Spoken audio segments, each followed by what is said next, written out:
Okay, then what does it mean for our future observations? So we always admire this beautiful picture of faraway galaxies, but now that we know the universe is getting faster, these faraway galaxies are receding from us, moving away from us at ever faster speed. So eventually, we would lose their sight completely. So I've been jokingly telling the funding agencies that this is the only time we can do cosmology, so we need funding right away to study these faraway galaxies. And some agencies have listened to that. So future big players in studying the nature of dark energy and trying to forecast the fate is, for example, this satellite, which is approved by European Space Agency, and is named Euclid. And another telescope, which is going to build by the US agency mostly, is called LSST, which gets built on the mountains of Chile. And these nearly billion-dollar scale measurements will tell us a lot more about the nature of dark energy in the future, that we would learn more about the fate of the universe.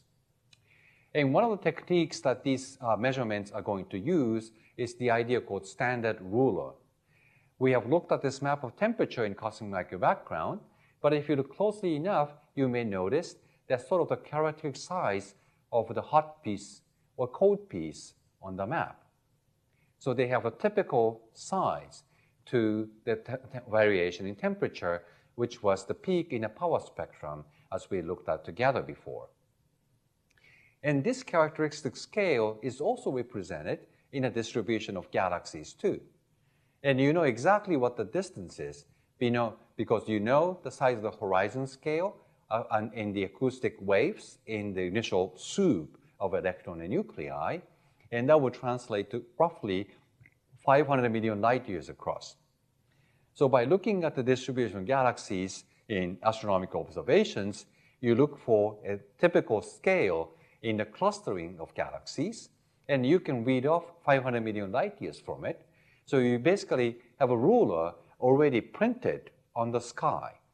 By keep using this ruler, you can measure the distances one by one down to many, many billions of light years away from us. So that way, you can use this as a distance calibrator. We measure distances much more accurately than we have done so far, and distance translates to time.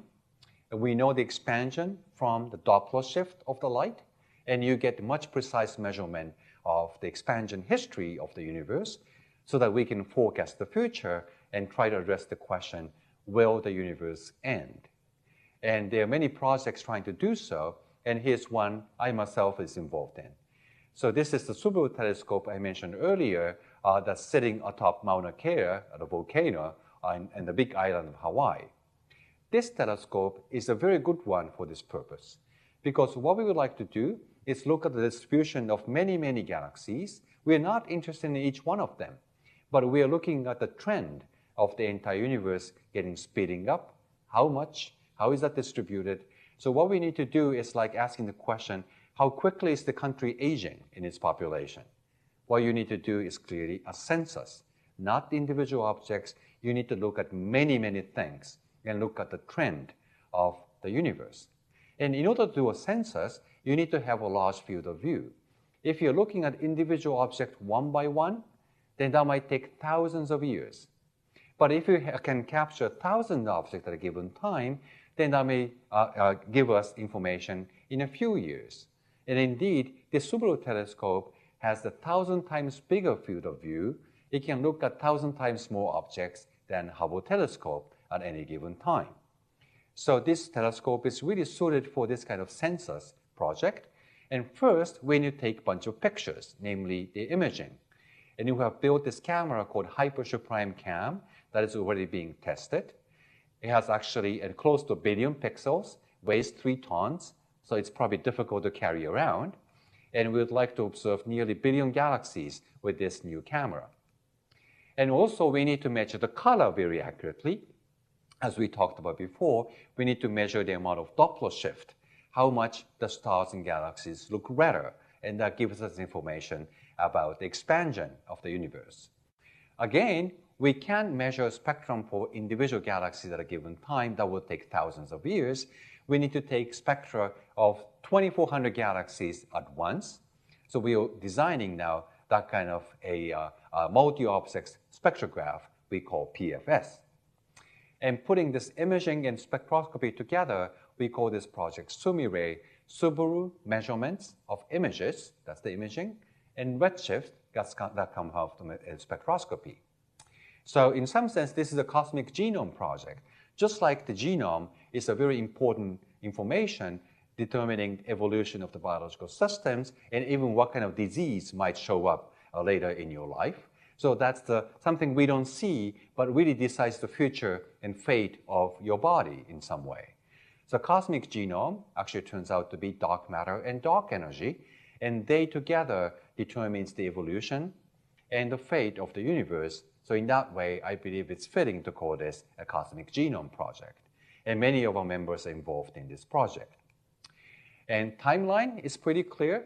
In terms of imaging, this HSC is going to start soon, which is a head-to-head competition. It's another project called DES. Both of them actually unfortunately slipped, but nonetheless, we are heading in the way. The bigger project will come much later. In terms of spectroscopy, this is a project many of us are already involved in, and the future LSST and Euclid may come somewhere in 2020s, and our projects fit right in between. So this is the way we try to get to these important measurements more quickly than much bigger projects that come later on. And this is the focal plane of CCD array, which was built already for this Hypertube Prime Cam. And this is actually the correct lens system. Think of this just the lens in front of a camera, and this gets mounted into the camera. So you see this is a humongous object. It's no wonder it weighs 3 tons. And spectrograph is also a very complicated object, but the key component is this fiber positioner. We have a bundle of 2,400 optical fiber cables, but we need to point each fiber exactly towards a particular galaxy you would like to measure. So you need to have this little robot. This robot controls the position of individual fibers within like 10 micron accuracy in less than a minute, so that we don't waste time adjusting all the positions so quickly. Then you just fix the positions, stay at the stars and galaxies for a while, measure the spectrum for like 15 minutes at least, and that's the way we move on to measure the next set of galaxies and so on. So this fiber positioner is being tested now in this multi-object system, and you see the motion of this the fiber positioner if you look closely at that flag in front of it, and you do these twisting motions, and in a very short period of time you can adjust the tip of this the object so that determines the direction each fiber is pointing to towards individual galaxies. That's grown to a very big international team. We're working together and working extremely hard, and we are still trying to accumulate more partners and more money. But with this project, we can map out the evolution history of the universe to this kind of accuracy that you can tell many different possible theories apart from each other as a function of how much the universe has expanded since. So this shows dark energy is like 70% today, and it shows dark energy was much smaller in the past, and it really follows these dots. By connecting the dots, you know what kind of curve you are on, and that's how we want to forecast the future of the universe. And this had been actually put together into a video showcasing what kind of spectrograph we are trying to build, and let's run it.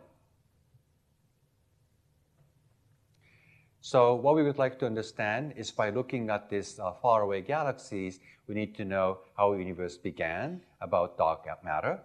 Does it have an end? That's about the fate due to dark energy. And this kind of instrument can also tell us how our Milky Way galaxy has been assembled and how we exist. So looking at these photons coming out from galaxies billions of light years away, all these photons head towards our Milky Way galaxy and finds the solar system, passes through all our planets, which is very unlikely, but anyway, then finds this big island of Hawaii where this Subaru telescope sits atop Mauna Kea. Dome opens, photons hit this 8-meter diameter mirror, then bounces back into these optical fibers, which have specifically been oriented to capture these photons.